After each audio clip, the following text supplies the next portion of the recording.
Ating pong itutuloy ang ating pag-aaral patungkol sa mga katangian ng kaluluwa, the characteristics of the soul. Sa panahon po natin ito, mahalaga natin malaman ang iba't ibang mga katangian ng ating kaluluwa, ng laman na ito at ng ating espiritu, upang gaya po ng pagsamo at admonition po ng salita ng Diyos, that we have to walk in the Spirit so that we will not fulfill the lust of the flesh. Na tayo po ay makalakad sa patnubay ng banal na Espiritu para hindi natin magawa ang dikta ng ating mga laman. Sapagkat sinasabi po ng Biblia, the soul that sinneth, it shall die. Kaya mahalaga po para sa atin bilang mga sumusunod sa ating Panginoong Hesukristo, ay kailangan natin malaman ang iba't ibang mga katangian ng kaluluwang ito at kung saan tayo dinadala. Verse 5 ng chapter 17, ganito po ang sinasad, glorify thou me with thyself. At ngayon, Ama, luwalhatin mo ako sa iyo ring kalwalatian, aking tinamo sa iyo. Noon pong nakaraan na linggo, ating pong pinaliwanag ang talata ito, ang idea po ay ganito ang kanyang sinasad. Sila'y magkasamang nalulwalhati. God is being glorified. Jesus is being glorified with Him. Kung si Kristo o ang Diyos ay nalulwalhati, pinaparangalan kasama ang ating Panginoong Hesukristo sa paglulwalhati sa Kanya. Kaya this is the very key thought, gaya po ng ating napag-usapan, in the day that we live in. It is extremely important. Ito po ang pinakasusing kaisipan sa ating pong kasalukuyang na kapanahunan. Kaya mahalaga na ating pong lalalaman ang bagay na ito. Kung gaya po ng aking nasabi, kung ating pong pagnilay-nilayan ng buhay ng ating Panginoon nung po siya ay nasa lupa, gaya po the way He operate, the way na kaparaanan, o mga kaparaanan kung paano niya ginawa ang mga bagay. Alam niyo po, maraming mga bagay na ating makikita sa kanyang mga ginawang ito. Hindi natin pong napagtanto na sa nakaraan, yung kanyang mga sinalita at sinabi, it wasn't Him that was saying it, it was the Father. Ang mga bagay na kanyang winika nung po siya ay nabubuhay dito sa lupa, ay hindi siya nagwika, kundi ang Ama na nagwika nito. Jesus is a person. Tandaan po natin yan. Siya ay isang tao. Siya ay isang persona. He was tempted, it said, at all points, like we, and yet He chose to do God's will. Siya ay tinukso sa lahat ng bahagi gaya natin, subalit Kanyang pinili na gawin ang kalooban ng Diyos. So, the Lord is a person. Ang ating Panginoon ay isang tao. Siya ay nanggaling sa lahi ni David at siya'y nabuhay na maghuli to prove that He is God. And He is a person, was a man. Ito po yung ating nakakalimutan.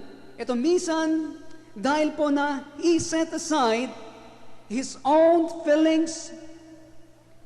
He was a person, He set aside His own desires, His own ambition. Whatever goal He had was so submerged that all we see is the Father. Lahat po ng ito ay nilublob niya sa lahat ang mga ito sa Ama. Kaya ang ating nakikita at nadidinig ay ang Ama.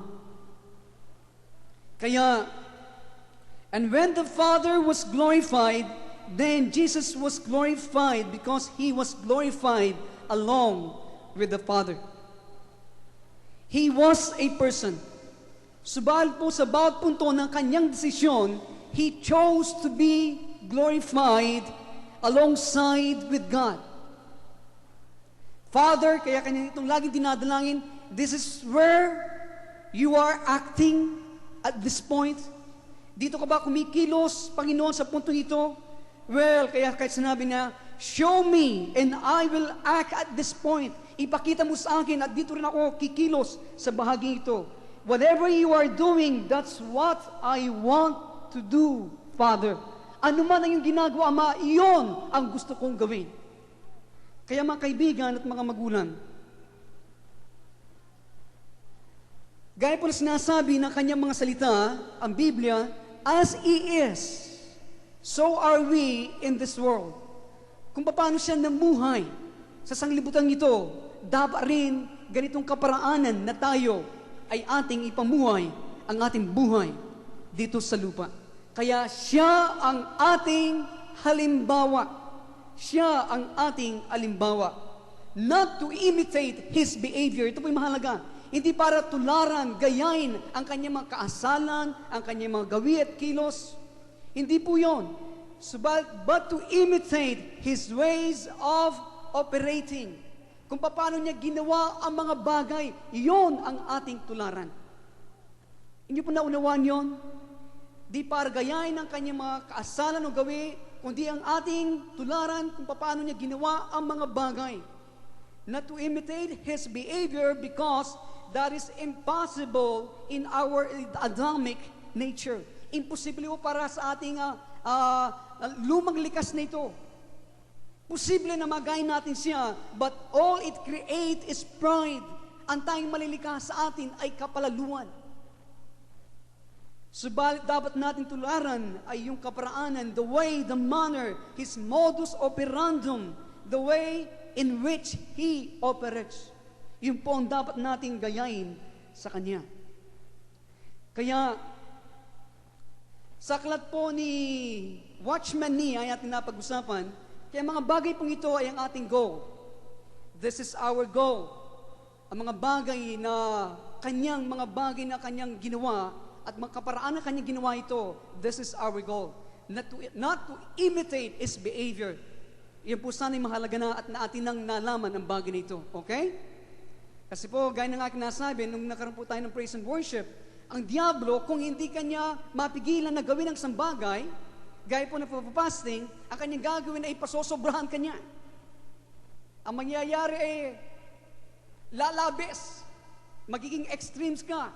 Gaya po, nagpa-fast ka ng 10 o 2 days, sapat na na Panginoon, 3 days, pero minsan nangyayari po ngayon, some are fasting for 30 days. Pero ang ating nakikita, it creates pride. Ang nalilika ay kapalaluhan. Kung ito'y galing sa Diyos, lalong malilika sa kanila is the meekness of our Lord Jesus Christ. Pero po, hindi naman nilalahat natin mga gumagawa nito. Pero ang aking napapansin, lumalaki ang halos mga ulo ng maraming mga Kristiyan. Naging prestige, gaya ng sinabi ni Butch Conde, ang ganitong mga asa.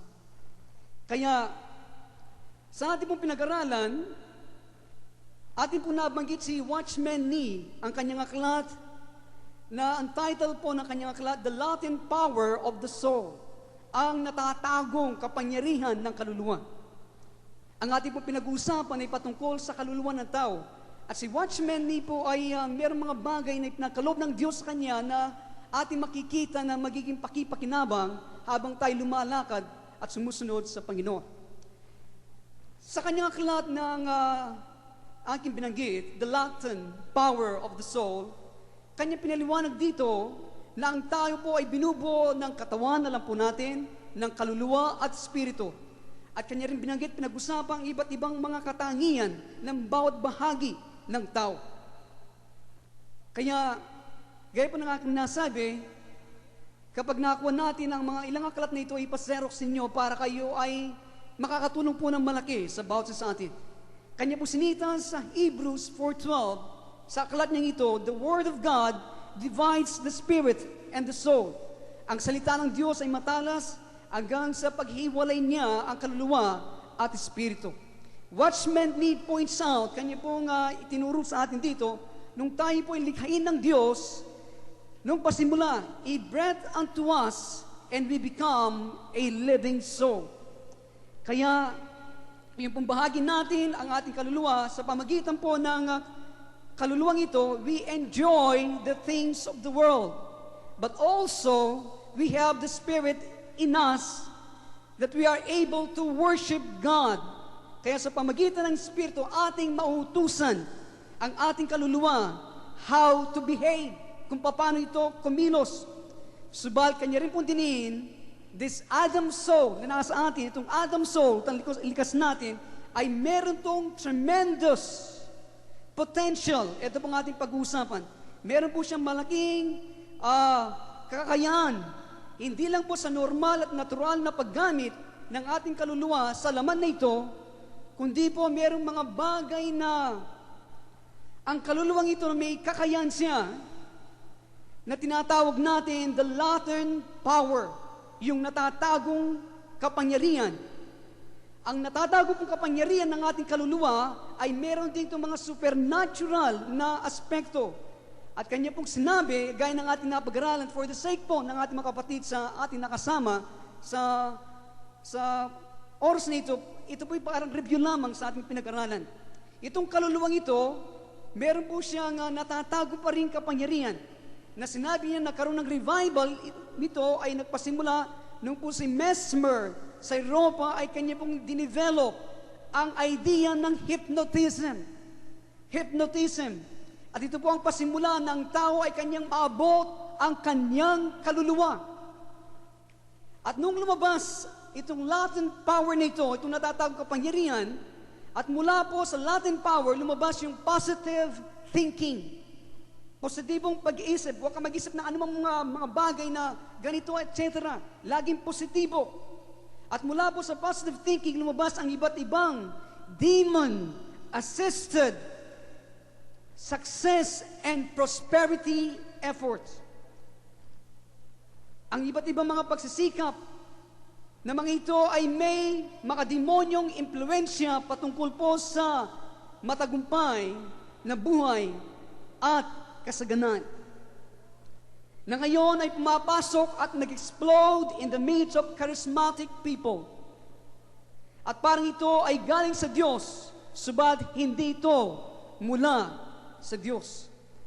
These exercises of aggressive faith, ito po ang paggamit ng agresibong pananampalataya ay para matupad at magawa ang iyong sariling kalooban.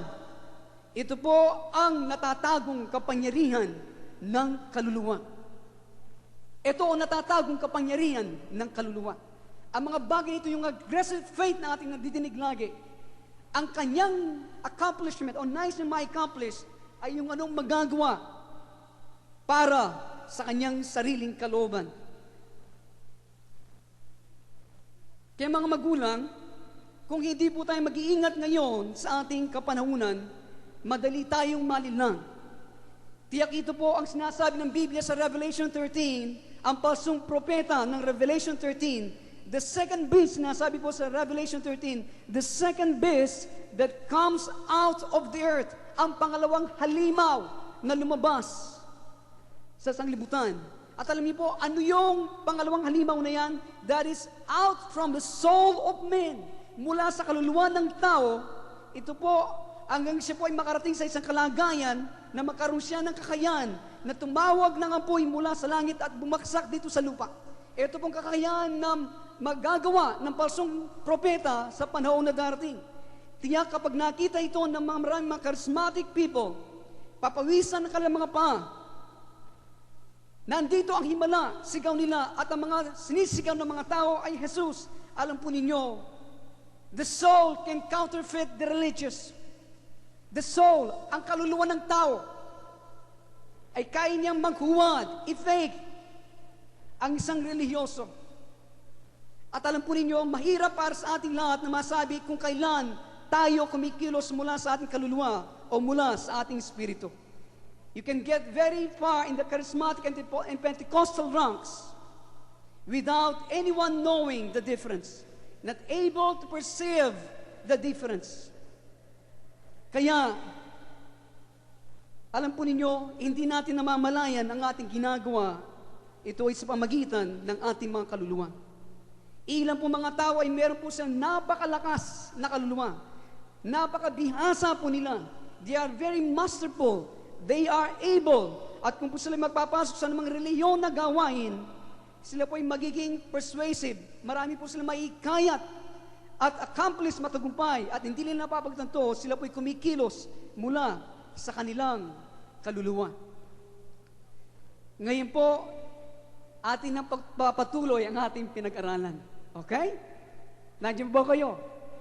Kailangan ko pong establish sa mga bagay nito, kung sasabihin kagad ang mga katangian ng kaluluwa, ay hindi niyo po makuha ang aking ibig sabihin. Kaya sa nakaraan, ang kaluluwa ng tao, ang siyang inyo pong mapapansin ngayon, ang target at nice paglaruan ng dyablo, ni Satanas. Sapagkat alam niya, ang Antikristo, alam niyo po, ang Antikristo ay may kinalalaman sa salita ng Diyos. Nagpapahayag ng salita ng Diyos, subalit, hindi niya namamalayan ang kapangyarihan, this latent power, ang kanyang gagamitin sa huling panahon. Kaya it comes from the earth, the second base. Yung pangalawang alimaw na sinasabi, yan ang kapangyarihan ng kaluluwa ng tao. Kaya kailangan po ang kaluluwang ito ay kailangan masupil. Mailagay sa ilalim ng patnubay ng sambata, walang iba kundi ang ating Panginoong Jesucristo. Kaya ang katangian po ng kaluluwa ay ganito. Ito po yung ating napag-usapan. Ang kaluluwa, ang kanya pong gusto, ang laging masusunog. The soul must have its own way. Ito po yung ating napag-aralan. And itself, it will justify itself vigorously. Kanya pong talagang buong lakas, buong sigla, na kanyang pagtatanggol ang kanyang sarili. Another way na ating makikita ang kaluluwa sa ating mga personalidad, the desire for religious power or religious preeminence. Ito po ay para sa mga manggagawa ng Diyos. Mga makarelyosong kapangyarihan, mga makarelyosong katanyagan. Kung hindi ito pong nakikita na gumagapang sa ating personalidad, tayo po ay mag-ingat. Kapag nakikita mo sa iyong sarili na dapat ikaw ay maging ulo ng isang bagay, ayaw mong maiwan, you want to run things and be in charge, yun po ay delikado. Okay? Nandiyan ba kayo? Nandiyan ba kayo? Kaya mga kaibigan, sana sabihin natin sa ating sarili, I don't want to walk in the soul. I want to be a spirit man. The spirit man walks in life and peace.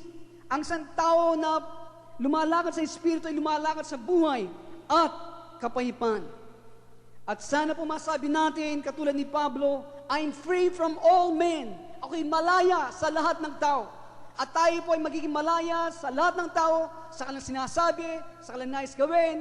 Alam niyo po, dadalhin tayo ng Diyos sa mga iba't ibang mga kaparaanan ng buhay, mga kaguluhan at pain and suffering. And there's no other way na tayo ay magiging malaya sa lahat ng tao.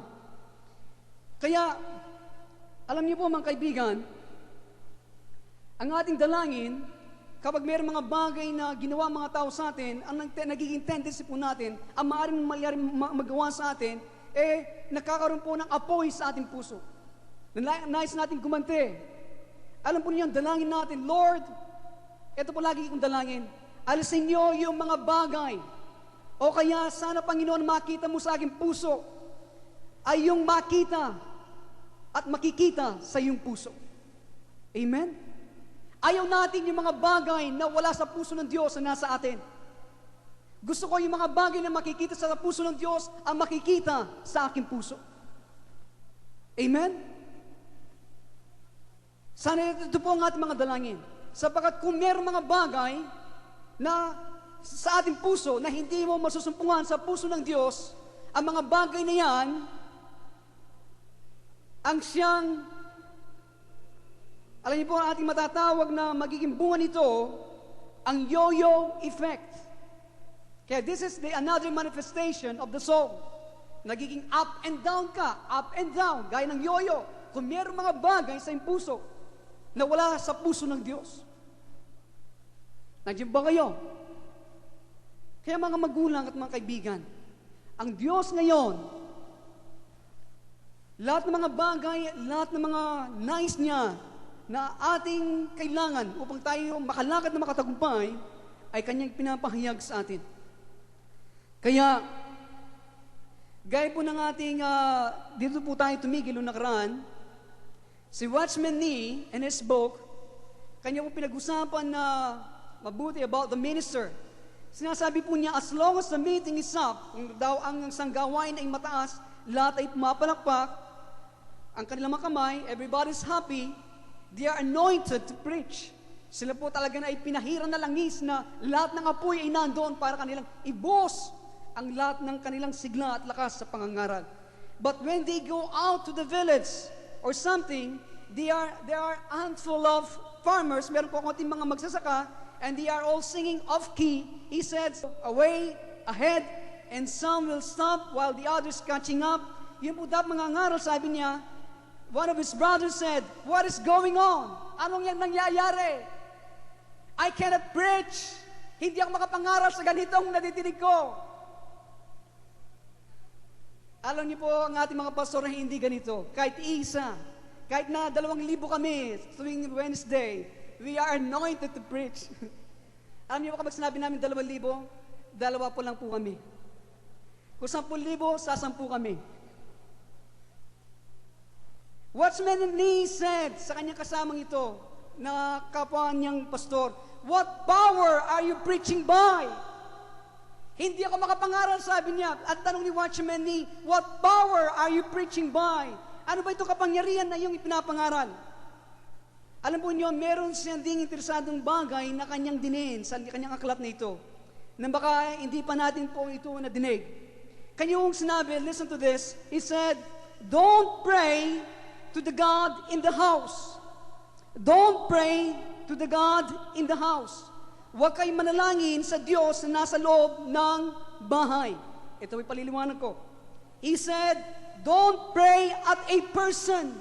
Don't pray at a person. Huwag kayo manalangin sa tao. Alam niyo po, palagay ko, marami po sa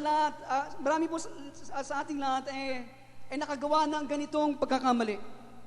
Madalas, alam po ninyo, kami mga pastor, o kayo rin, madalas, nais natin ilibing ang isang tao sa ating mga panalangin. Nais natin ilibing ang tao sa ating mga panalangin at pagpalain sila. Kaya, ang ating pong gagawin ay ganito. We concentrate our prayers on that person. Isasentro natin, i-concentrate natin ang ating mga panalangin sa taong yon. Nakasentro sa taong yon. And he said, what you do is you bring them to psychic oppression. Ang iyong ginagawa, kapag ganito ang ating ginagawa, inilalagay mo ang taong yan, dinadala mo sila doon sa pagpapahirap bunga ng kapangyarihan ng kaluluwa ng tao o yung psychic oppression. You don't pray to the person or at the person. Hindi ka po nananalangin sa tao o patungkol sa tao and bury them under your prayers. He said, ilibing mo sa iyong panalangin, ang kanya sinabi, you pray to God. Kayo'y manalangin sa Diyos. Amen? You pray to God. You don't try to picture, heal the person. Huwag mong isalarawan sa iyong kaisipan na ang tao ay magaling na, pagkatapos doon ka manalangin. That's the soul. Ito po kanya sinabi, huwag po natin subukan na ilarawan sa ating kaisipan ang tao at pagkatapos sa ating idalangin na siya ay magaling na, pagkatapos idalangin sila, yun po ang kaluluwa. Ito po ang soulish stuff na tinuturo sa atin, Kaya marami po mga tao ang gumagawa nito. Picture the person whole. Talaga pong sa kanilang kaisipan na siya ay magaling na. That's not God. Hindi po yon sa Diyos. Wala po kayo makikita sa Biblia na ganito ang sinasabi. Okay? Nandiyan ba kayo? Kaya, atin pong magbibilang na ang tawag ito, si Watchman Nee, ay isang tunay na alagad ng Diyos. And God has given him tremendous accuracy of insight. Binigyan siya ng Diyos ng ganap na kawastuan sa mga malalim na pagkaunawa sa kanyang salita. Subalit sa punto ito, mga kaibigan, the adverse is this. Ang nakakasama po ay ganito. Kung hindi mo kursunada, kung hindi mo gusto ang isang tao, ang mangyayari po ay ganito. You keep sending negative thoughts. Kung hindi mo kursunada. Lagi kang nagdadala ng mga negatibong kaisipan.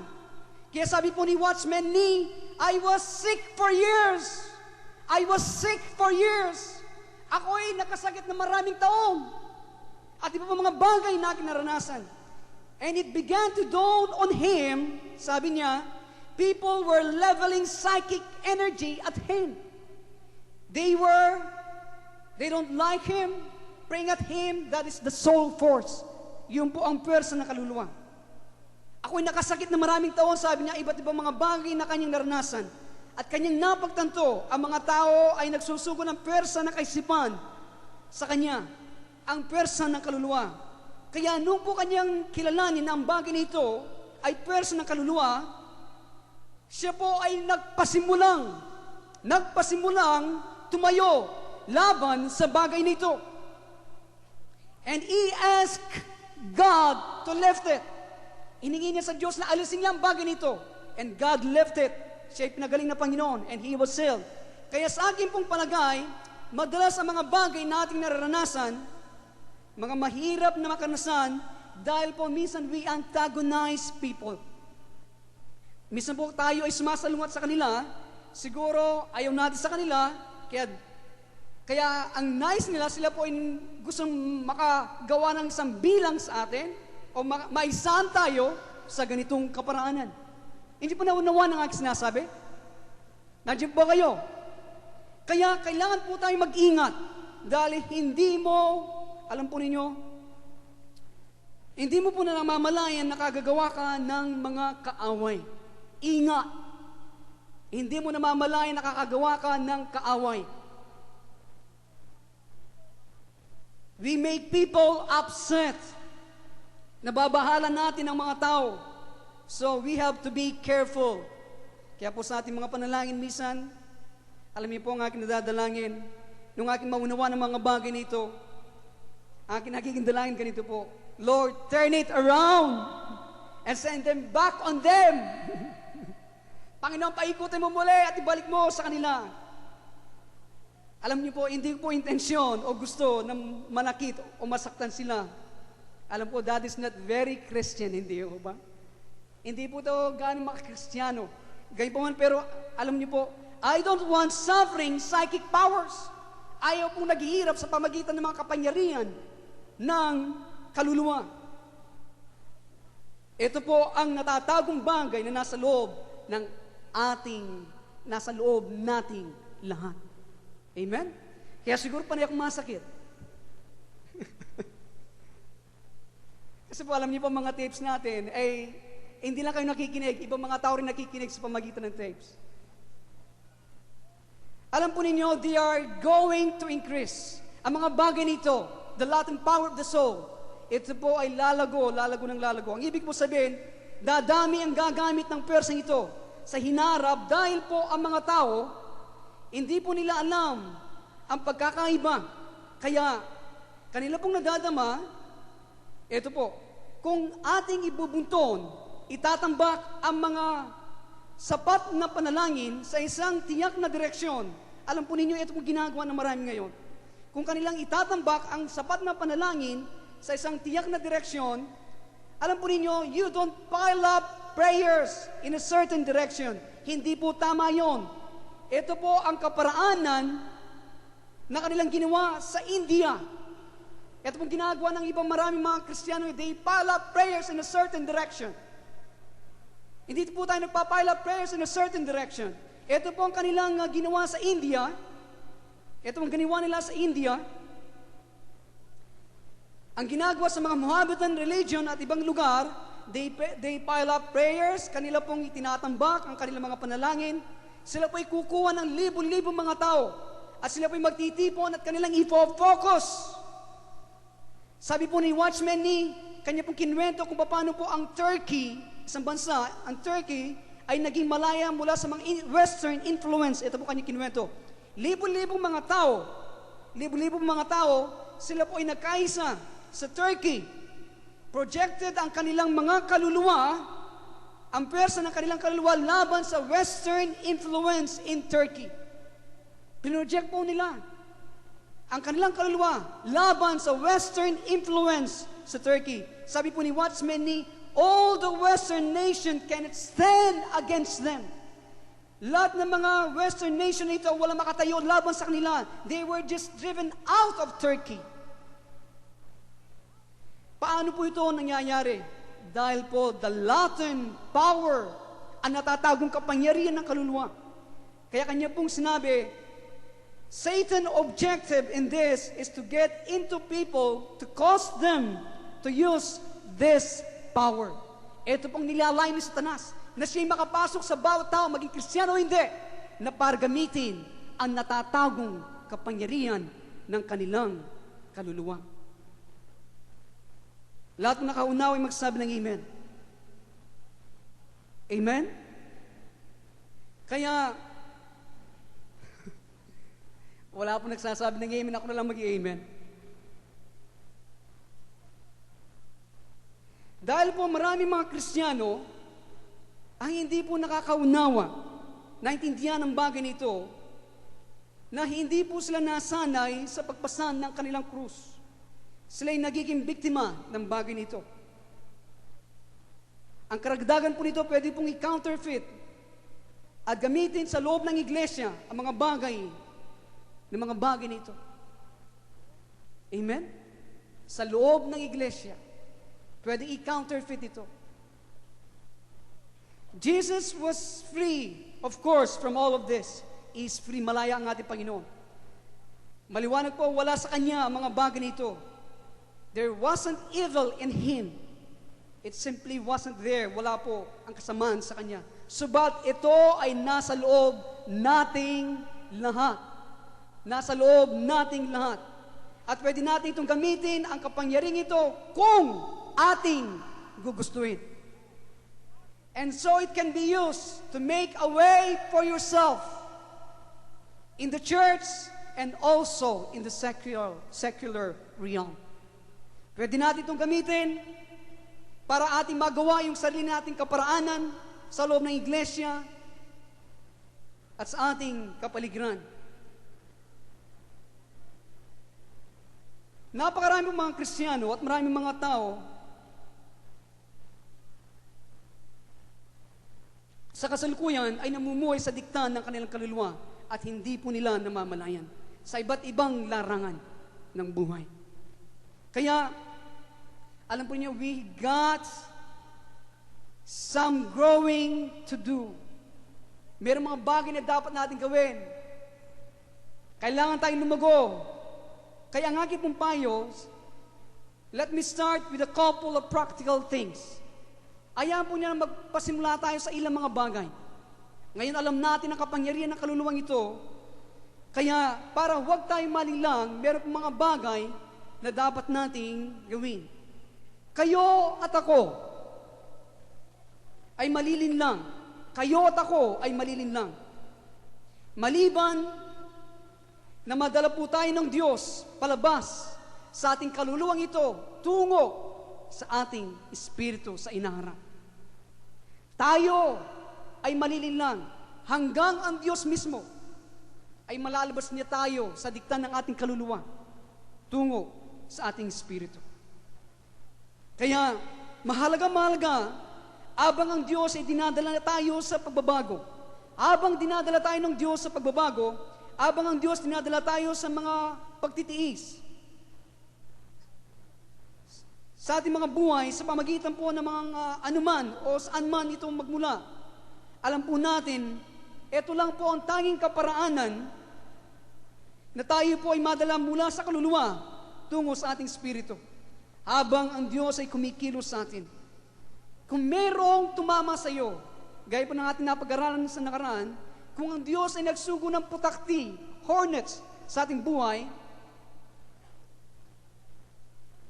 and if you live in the soulish level, kapag siya'y nagsugo at ikaw ay namumuhay sa dikta ng iyong kaluluwa, lagi mong isipin, listen, lagi mong isipin ang iyong mga kasama, laging nag-aalsa laban sa iyo, lagi mong babasahin ang kanilang mga motibo sa iyong sariling kagustuhan, kapakanan, o pamantayan. Ang nangyayari, kapag ito ang iyong ginagawa, you're missing the whole gain. Iyong nalalampasan, yung nais gawin sa iyo ng Panginoon. Nakikipag-away kang mag-isa, na hindi mo na pagtatanto na mga kasama mo ay hindi lumalaban sa iyo, kundi kanilang ginagawa, ikaw ay nais nilang at pinipilit na tulungan. Subalit, marami mga Kristiyano namumuhay sa kanilang kaluluwa. Kaya ito ang nangyayari. Ganito ang ating naranasan sa mga bata, hindi ba? Ang intention sa mga bata ay mabuti. Subalit kanilang nadadama, parang sinasaktan mo sila. At sila po'y lalaban sa iyo, at kapag sila ay nanalo, pareho kayong talo. Pero kapag si mama ang nanalo, pareho kayong nanalo. Nandiyan pa ba kayo? That is the way. It is being a pastor, being a servant, bilang magkakapatid, bilang magkakaibigan, bilang KSP. Nandiyan ba kayo? It is, alam po ninyo, we are not lording to anyone. Hindi po kami nagiging Panginoon kanino man. Ang aking po sinasabi ay ganito, napakahalaga para sa iyo at para sa akin, kung nais po natin matakasan na maging bahagi po ng palsong propeta at suportaan ng Antikristo ang kanyang sistema, kung nais natin itong malampasan at tunay na maging bahagi ng victorious army ng ating Panginoon, huwag ninyong ipalagay na lahat ng ating gagawin o ginagawa ay tama at ganap. Huwag niyo pong ipalagay yon, na lahat niyong ginagawa ay ganap at tama. At kapag merong nagsabi sa inyo, isang tao nagsabi sa inyo ng mali, sila yung maatake sa inyo. Wala silang karapatan na sabihin sa akin yan. Sino ba sila? Subalit, ang magandang gawin ay lumapit po tayo sa Diyos at tigilan mo ang paglalaro. Go to the Lord and say, eto yung sabihin, lumapit ka pa sa Panginoon, sabihin mo kay Jesus, I am your soldier, Lord. Ako yung sundalo, I'm not their soldier. I am your servant, Lord. Ako yung lingkod mo. I am your soldier. They may be right, they may be wrong. Pwedeng tama sila, pwedeng mali sila. Hindi ko alam, Panginoon. Subalit nice kitang madinig at ay ko itong kaguluhan na aking nadadama sa aking personalidad. Nandiyan ba kayo? At itong bagay na ito, na alam ko ay mali. Sino pong nakakalam sa aking sinasabi? Ang tanging mali ay yung aking nadadama, yung tumult, kaguluhan sa aking spirito. Pwede silang tama, pwede silang mali. Ang mali talaga, Panginoon, yung nasa aking puso. Hindi ko alam, Panginoon, kung sila ang tama o ako ang tama. Kung tama, sila o ako. Kung tama si Pastor Edgar o si Sir Karina, o tama si Pastor William o si Brother Roland o si Sir Bel. Ang mahalaga, alam po ninyo, ang mahalaga, one thing I do know is that my reaction is wrong. Yung pong reaction natin ang mali kung tayo ay nabubuhay sa ating mga kaluluwa. The soulless person cannot and will not accept correction. Ang isang tao na namumuhay sa kanyang kaluluwa, kailanman hindi at hindi niya matatanggap ang pagtutuwid. Dahil po ang pagkayari nila, sila po ay walang kakayan na aminin na sila ay mali.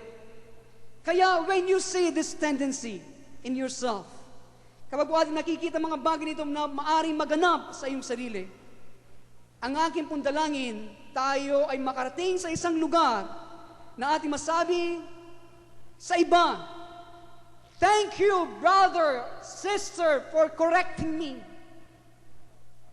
Sana itong aking dalangin, salamat kapatid na dinala mo ako sa lugar na ito, na ako yung tinuwid. Kailangan ko yan. Minsan po nangyayari, wala kang pakialam sa akin. Salamat, brother, kailangan ko yan. Pero kung lagi, ikaw, lagi ang tama sa iyong isip, alam po ninyo, suriin po natin ang ating pong mga sarili. Dahil, alam po ninyo, none of us is right all the time. Wala mang isa sa atin ang laging tama sa lahat ng panahon. Sino po nakakalam na tayo ay nagkakamali? Sino po nakakalam tayo ay nagkakamali? Pinagmamasdan ninyo ng inyong dalawang mga gandang mata ang isang tao na puno ng bukol. Tumama ang maraming ulo ko sa maraming dingding, kaya nakaroon ako ng bukol. Ang ibig sabihin, ako rin ay tumatama. Totoyo ko rin paminsan-minsan. Amen? Kaya, ang church attendance, listen, ating po lang pinag-aaralan ng katangian ng kaluluwa. Ito po'y pangkahalatan ng problema, okay? Okay? Ang church attendance, ang pag-attend po sa iglesia ay magiging mahalaga. Okay, magiging mahalaga. Abang ang Diyos, tayo ay Kanyang kinukumberte mula sa kaluluwa tungo sa pagiging espiritual na tao. Abang ginagawa ito ng Diyos sa ating buhay, ang mangyayari po ay ganito. Magdadala siya ng putakti, gaya ng ating napag-aralan. Ito sa pamagitan ng pastor, sa pamagitan ng iyong boss, sa pamagitan ng matalik na kaibigan. Talagang matalik. Kaya matalik din siya. At kanyang isusugo sa ating personalidad. At ito ang minsan kabalisan, kaguluhan. Tayo po ay kalmadong-kalmado. Payapang-payapa sa araw ng Lunes. Kinabukasan, Martes, tayo handang-handa naman mangagat dahil sa tinding galit natin sa ating matalik na kaibigan. Lahat na nakaunaw ay magsabi ng amen. Kaya ang gagawin po ni Satanas, susubukan niya. Maglalaro sa ating kalagayang ito. Kaya, alam po ninyo, ang kasagutan sa bagay nito, tayo ay pumunta, lumapit sa Diyos, at tayo ay pumunta at dumalo sa iglesia. Panitilin ninyo ang inyong mga sarili sa lugar na ating napagtatagumpayan ang kasamaan ng kabutihan. We cannot overcome fire with fire, but we must overcome evil with good. Kaya mahalaga na magkaroon at dumalo tayo ng gawain. Huwag kayong magtampo sa gawain ng Panginoon. Lumagay kayo, mag-attend kayo sa gawain ng Panginoon. Na doon nakikita mo yung matalik na kaibigan na iyong napapagtagumpayan ang kasamaan sa pamagitan ng kabutihan ng Diyos. Kapag nakikita mo siya, I love you with an everlasting love na nasa puso ng ating Panginoong Jesucristo. Amen? Huwag kang tumakbo, harapin mo. Kaya maraming mga Kristiyano ngayon, iyon ang oportunidad nila na para lumago. Nagdala ng putakti ang Diyos sa kanilang buhay. Subat iyon ang nagpa-atras sa kanila sapagkat hindi nila naunawan ang nais. Dalhin sila ng Diyos, ng ating Panginoong Jesucristo mula sa kaluluwa tungo sa pagiging spiritual na tao. If you know these things, Lord, padala mo marapang pulutok na po ang putakti. Amen? Kung isa yung matalik mo kaibigan, dagdagan mo pa. Ang mahalaga, yung buhay na bumuhay sa Panginoon, ang siyang napupuno sa ating pagkatao.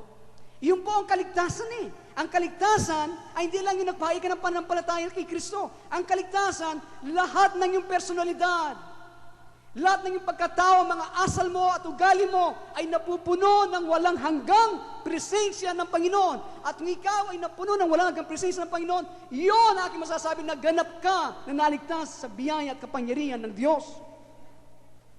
Hallelujah! Kaya mga kaibigan, ang kasagutan ay panatilin natin na tayo ay lumalago at dumadalo sa gawain ng Panginoon. Hindi mahalaga kung sino po ang tama at sino ang mali. What matter is your response. Hindi mahalaga kung siya ang tama, kung siya mali. Ang mahalaga ay yung pagtugon mo. Are you profiting from it? Kung ikaw ay nakikinabang sa mga isinusugo ng Diyos sa iyong buhay. Ito po ang mahalaga. Ang bagay na mali, yun ay tiyak. Ang Diyos ang bahala. No problem with that. Iyon ay ayusin ng Panginoon. Ang issue po dito, ang issue ay yung response, yung pagtugon mo sa problemang yan. Yan ang hinahanap ng Panginoon. Are you profiting from that? Minsan, kung meron kang boss, you have a mean boss, masamang boss. Meron siyang ginawa na hindi makatuwiran. Ikaw ba ay nakikinabang sa ganitong sitwasyon? Ikaw ba ay lumalapit sa Diyos? Ipinahintulutan ba, inahayan mo ba ang Diyos na kanyang ituwid ang bagay na yon? O ikaw ang nagtutuwid? Are you justifying yourself? Ipinagtatanggol mo ba ang iyong sarili? Yung sinasabi, kailangan kong panatilin ang aking posisyon sa bagay nito. That is another mark of the soul. Yun isang tanda pa ng kaluluwa. You're maintaining your reputation. You're maintaining your reputation. The soulists cannot bear to have someone saying about them that is appropriate. Ang sapong makaluluwang tao ay hindi niya mababata na merong nagsasalita na hindi nararapat sa kanya. Subalit, the spirit person, ang isang tao na lumalakad sa Espiritu ng Diyos, is perfectly willing to say, okay, God, if my good is evil spoken of, Panginoon, sabi niya, may kusang loob niya sabihin sa Panginoon, kung o Diyos, kung aking kabutihan ay nagiging masama sa iba, o para sa iba, o so be it, Lord, okay lang. Katulad lamang kita sa ganitong pangyayari. Kaya, samahan mo ako, Panginoon, sa puntong ito, at parangalan mo ako na kasama mo sa iyong sariling kapanahunan. Ipahayag mo ang aking katuwiran. Amen? In your time, bring forth my righteousness. Ang sarap po nun. Amen? In your own time, not my own time, but in your own time.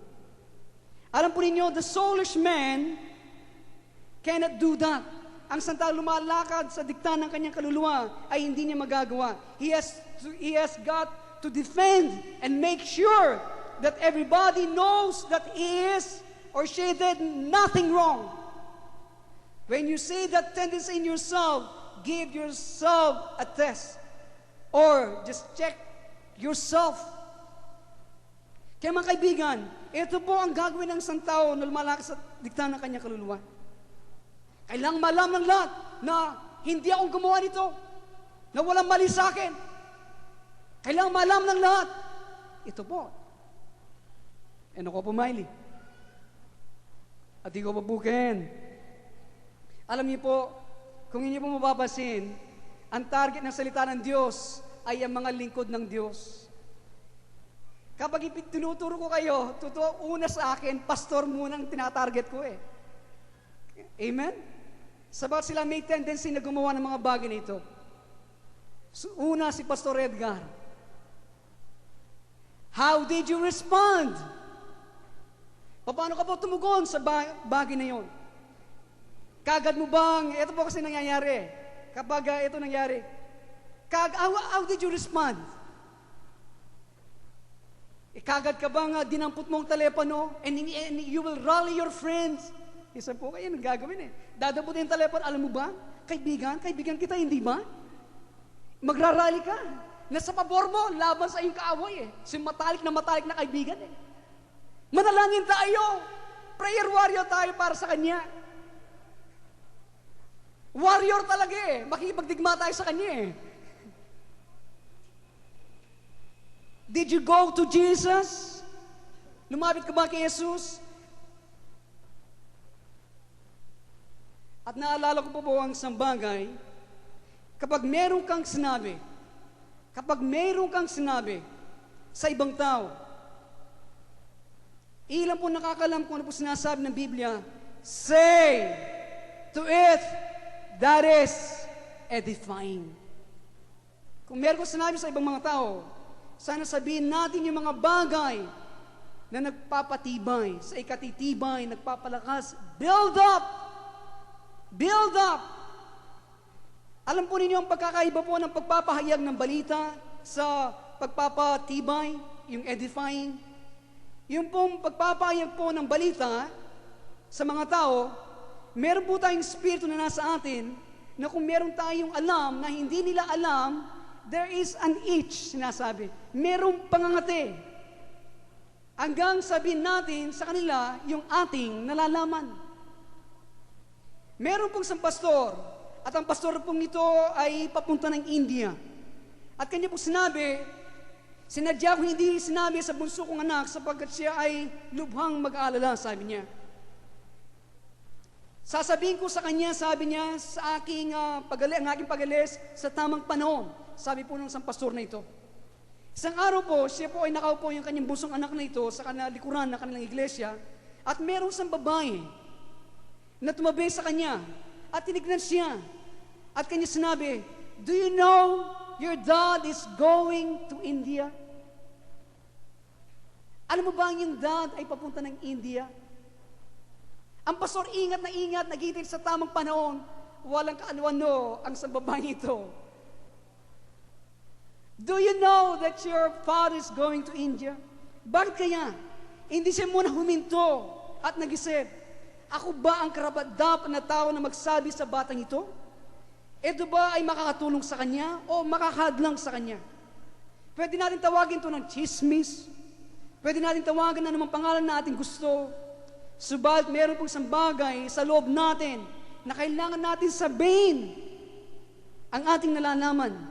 Ang aking po sinasabi ay, kapag ikaw ay magsalita, dapat ang motibo mo ay wag. Maliban na lang po ang impormasyon ay kailangan talaga malaman po, no? Gaya po ng pinalitan ng kanilang pag-alis, kailangan talaga sabihin mo yon. Yun po ang aking dinidin dito. Subat, kung ang aking pong dinidin, yung pong patungkol sa busy. Data ka ng data. Tuloy-tuloy. Tumigil po tayo and say to yourself, ang aking bang sasabihin ay makapapatibay, mapapalakas ang taong ito o hindi. Yun po ang criteria. Say what is edifying. Amen? Say what is edifying. How many... Nandiyan ba kayo? Ito ba ay mali? Ito ba ay tama? Atin ba susundin ang pangangati natin? Kasi po talagang pangangati eh. Ating kang balokin eh. Talagang buri mo akit munongan eh. Sabihin mga bagay na hindi nating tinitimbang ang magiging impact nito bunga sa taong iyon. Alin po sa dalawang ito ang tama? Sino po nakakalam na huwag mong scratch, huwag mong kamutin ang lahat ng iyong pangangati sa katawan. Sino po nakakalam na yun ay tama? Pastor, ko pumimuha ka na. Kanito po, bali ko kalitan ng malati ko, nakailig ka rin, manalukit ka rin tanaman. Lalo po rin kamachiles. Bali po rin kamachiles. Rin kamachiles sa pakalang ulad buksakan. Bali po rin ulad buksakan. Alam niyo ba yung ulad buksakan? Buksakan na ulad. Yun po ay yung kanilang balahibo, mga huhod na ito, kapag ito'y dumapos sa katawan, ito po ay mangangati. Piris. Piris. Kapag may piris ka. Alam po ninyo, isang bagay na dapat natin malaman sa mga piris, huwag mong kamutin. Lalong kakalat, lalong mamamaga, nag-aanyaya ito ng infeksyon. Wag natin kamutin ang bawat pangangati. Minsan ito po ay lalo nagpapasama kesa nakakagawa ng mabuti. Abalo po niya, may piras ko, may albakubatal. Minsan kailangan po din na tayong calcimine lotion, eh. Pero lalo kang ginamos, dito ka na po may hospital. So, control your itch. Amen? To communicate. Kontrolan mo po. Control it. Keep it on a iron hand. And while you are talking, tanongin mo sa iyong sarili, is this building up? Is this doing good here? Ito ba ay nagpapalakas? Ito ba ay nakakabuti? And alam po ninyo, ilan po kasi, when 5 minutes na kinakamot mo po yung mga bagay na yun, ikaw ay kanyang pahinan. Kapag sa bagay lagi mo kinakamot, yun ay pahinan ka, hindi ba? Kaya mga kaibigan, yun po ang totoo din sa ating mga buhay. Kaya huwag nating kamutin ang lahat ng ating pangangati. That is the mark of the soul. Okay? 5 minutes of that will wear you out. And that is precisely what will happen. Kaya mga kaibigan ng mga magulang na nagmamahal pa sa akin hanggang ngayon, ano po kaya sinabi ng Diyos sa atin? Ang mga bagay nito bilang inyong matapat na pastor at kaibigan. Ginagawa ng Diyos ang lahat na ito para po tayo ay malampasan natin ang panilinlang ng dyablo. Isang sandata na kanyang ginagamit sa kasalukuyan, ang deception. Kaya nais po niya tayo ay makalakad sa ating patnubay ng Espiritu ng Diyos. Tayo po lahat ay manalangin.